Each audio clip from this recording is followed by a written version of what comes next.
So that's yeah. Donegal. That's Donegal out there. And we are in Northern Ireland. We're in Northern Ireland, part of Great Britain.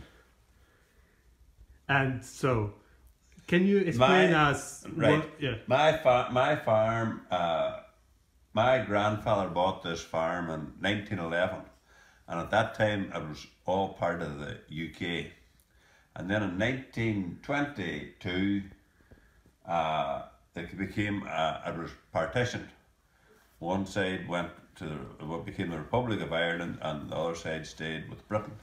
70% of the farm remained in Northern Ireland. 30% went into the Republic of Ireland. So when my grandfather, everybody, it's just the same now as with Brexit.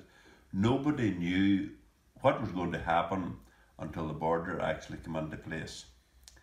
My grandfather went out to bring in the cows for milking. Mm-hmm. He milked the cows in the morning, mm-hmm. and the milk from the night before, took it in and churns and sold it. Had a milk round in Derry. That was his main business. He went to milk the cows in the morning, bringing them in from the field. The field's only 100 yards, and a policeman stopped at the gate and told him, that's the last time you do that.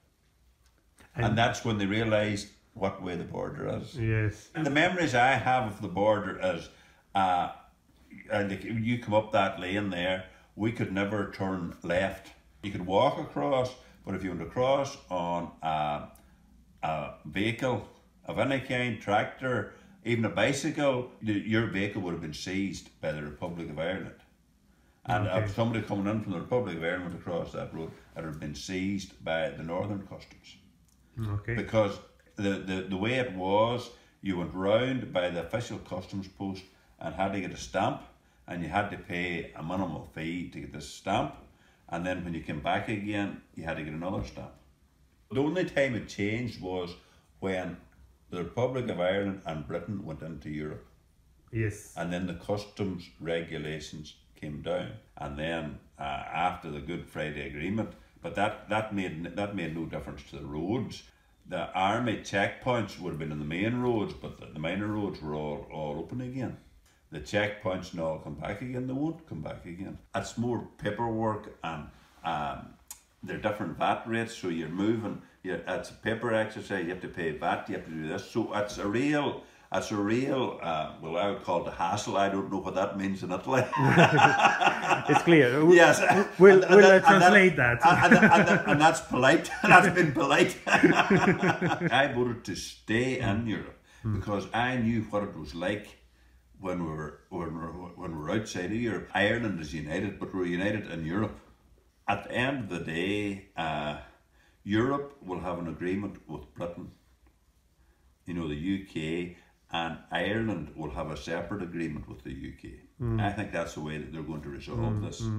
Because it's no good for Ireland to have this hard border, and it's no good for Northern Ireland to have the hard border. If it comes a real hard border, all the machinery will go to the Republic of Ireland, because that's where the bulk of the land is.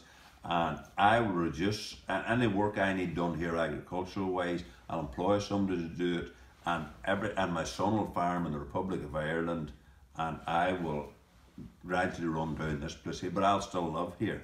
You could not afford to have two lots of separate machinery, machinery up here, machinery down there. There's not the money in farming to do that. When it was the North England I went to, it was a holiday. We had myself and my wife over in the North of England. When I come back again, I said to my father, we're going to vote. People in England are going to vote us out of Europe, and we discussed it. And I took my father, and he was 94 at that time. I took him in a wheelchair to vote. but did he want to? He wanted to stay in Europe because he like myself saw the difference when we were in Europe or when we weren't in Europe. All the hassle and all the bother. So he saw the difference. Do you know anyone around here that he voted for leave? No. No.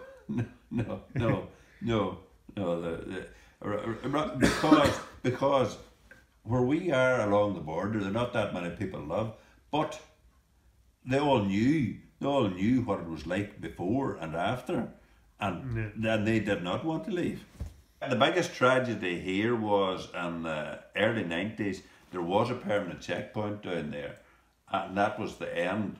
Just down on the Buntran Road, just down here, just below those cottages there, and there was a massive car bomb. 6 or 7 soldiers were killed at that time, and it blew all the windows out of the front of this house and did a lot of damage to the roof and blew in the door, and did a lot of, and that was the biggest damage we had done.